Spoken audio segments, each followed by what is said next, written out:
Beberapa waktu lalu, Kejaksaan Tinggi Negeri atau Kejati Banten menetapkan 5 tersangka kasus penyaluran dana hibah pondok pesantren.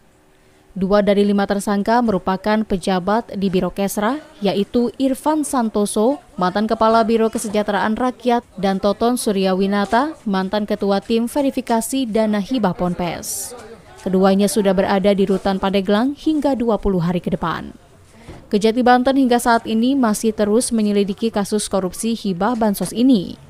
Dalam kasus hibah bansos ini, perwakilan aktivis anti korupsi dari Indonesian Corruption Watch, Tibiko Zabar, menilai pemeriksaan terhadap Gubernur Banten dalam kasus dana hibah Ponpes menjadi sesuatu yang harus dilakukan karena Gubernur Banten adalah penguasa dan pengguna anggaran di daerah. Dalam penggunaan dana hibah bansos ini kan sebenarnya kerap kali menjadi bancakan politik gitu ya, bancakan politik seperti itu. Nah, tadi pertanyaannya soal apakah kasus ini bisa menjerat kepala daerah gitu. Pertama tadi perlu dicek lagi bagaimana hal tersebut. Tapi yang perlu dicatat adalah bahwa kuasa pengguna anggaran di daerah itu adalah kepala daerah.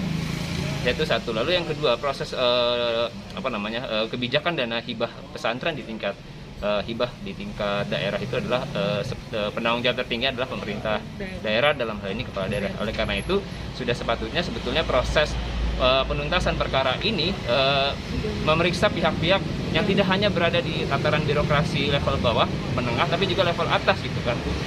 Desakan serupa disampaikan Ade Irawan, Direktur Visi Integritas, yang mengatakan jangan sampai penanganan korupsi ini hanya berhenti dan menangkap pegawai tingkat bawah saja.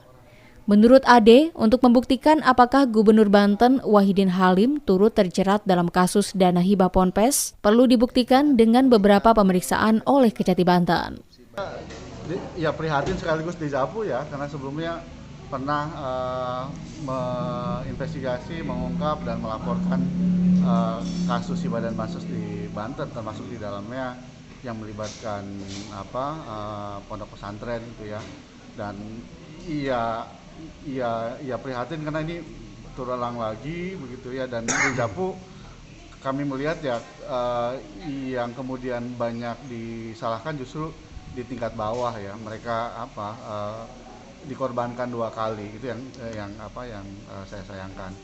Kedua lembaga anti korupsi tersebut meminta Kejaksaan Tinggi Banten untuk segera meminta keterangan dari Gubernur Banten karena Gubernur merupakan penanggung jawab pengguna anggaran di daerah berdasarkan peraturan pemerintah. Ariel Maranus melaporkan dari Kota Serang, Banten.